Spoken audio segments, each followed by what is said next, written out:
There are those who have suggested that the continuity shown in the meanings of the names listed in biblical genealogies is proof of mythos, a literary device, a human author's manipulation, and imagined history.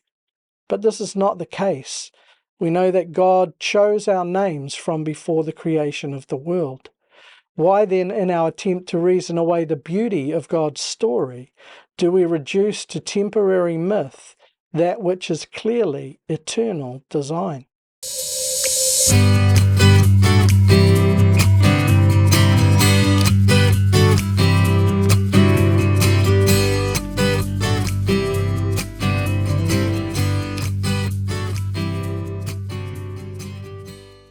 Shalom, I'm Yaakov. Welcome to Line Upon Line. In this episode, we continue our study of the first book of the Torah, Bereishit, with Genesis chapter 10.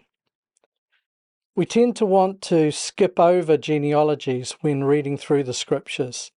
It's to our detriment that we fail to pause and ask, what do these names mean? Why is God so concerned with listing the names of individuals? There are, of course, a number of common answers to the latter question. God treasures each soul.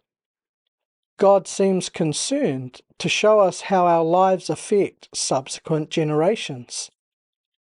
Nations are often listed as the progeny of certain patriarchs, thus showing the redemptive plan of God throughout history.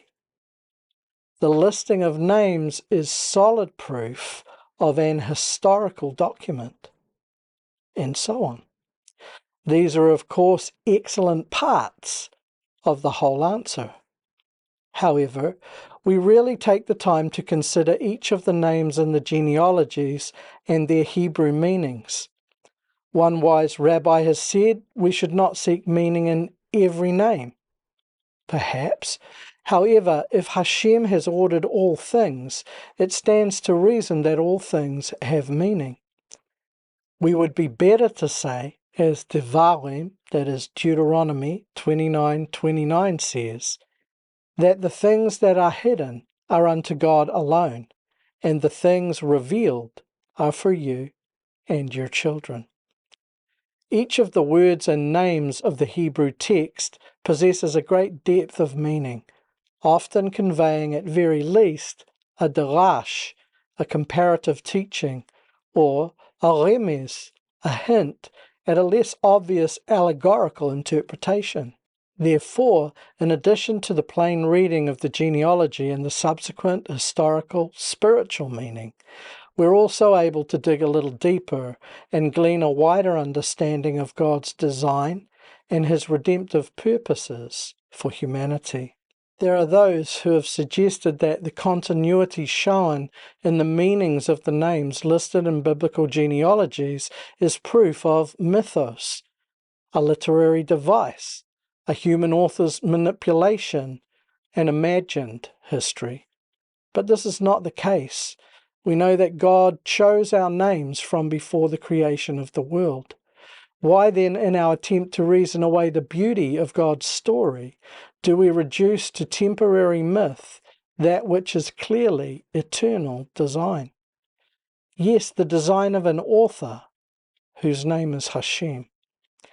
Is it because we've become so certain that nothing exists outside of our limited ability to comprehend the universe, or universes, if you're under the modern scientific fiction manifestation of esoteric multiverse, tacit occult?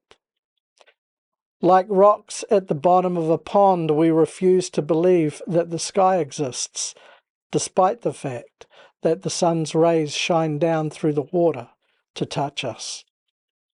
Throughout this chapter, we read the refrain, after their languages, in their countries, and in their nations, which is an allusion to the coming events at Bavel, confusion, commonly known as the story of the Tower of Babel. This 10th chapter of Bereishit lists 70 names representing the origin of the nations of the world. This is the multiple of 7 and 10, both numbers signifying completion and perfection. This is why Biblical Judaism understands the number 70 as a symbolic representation of humanity as a whole. Subsequently, this number is used many times throughout the Tanakh, both as an affirmation of the chosen ethnic, religious, empirical Israel, and as a reminder of God's redemptive purpose for all nations.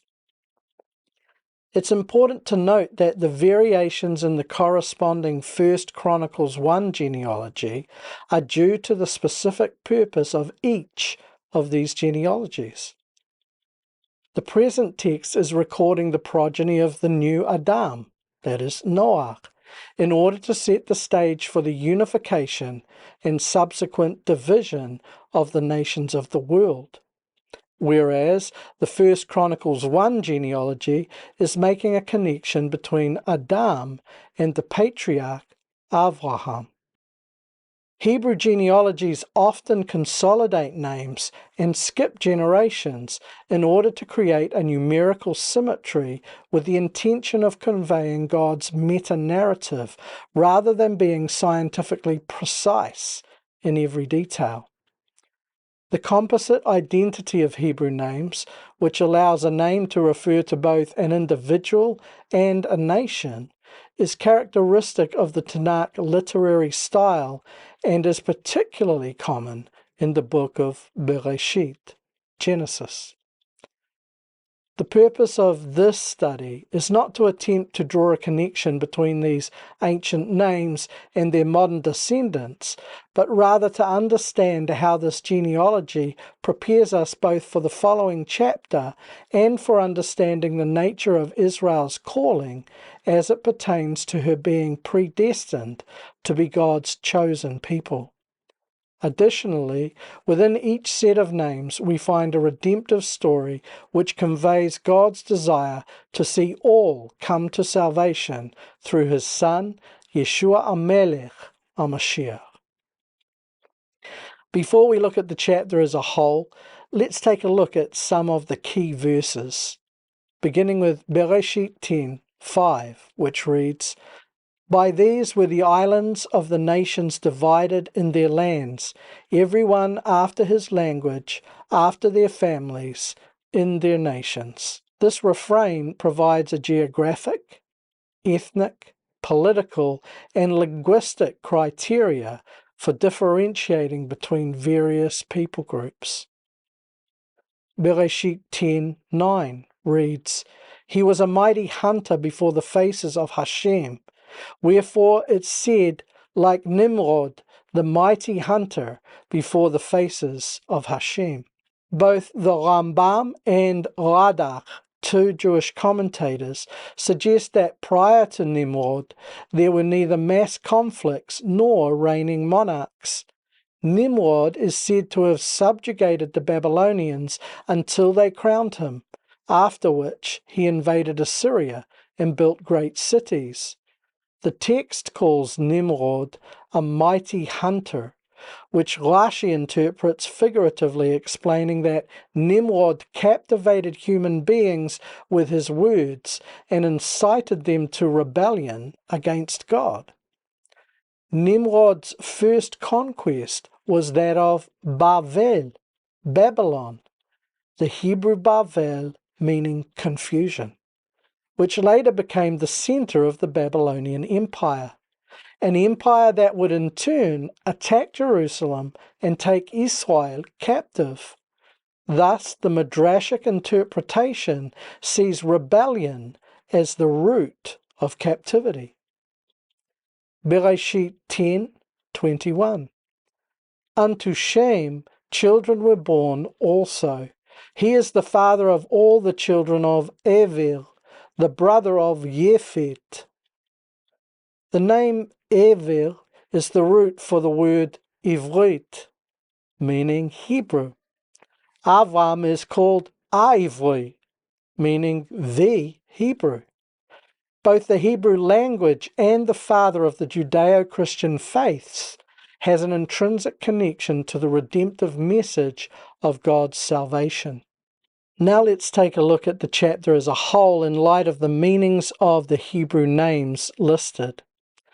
The following paraphrase should be treated as a remez-based allegory, which uses the Peshat, the plain meaning of the Hebrew names, to generate a sort of darash, comparative teaching, and or mashal, parable, proverb, teaching story, and nothing more. I'm in no way suggesting that this is the Peshat, the plain meaning of the text.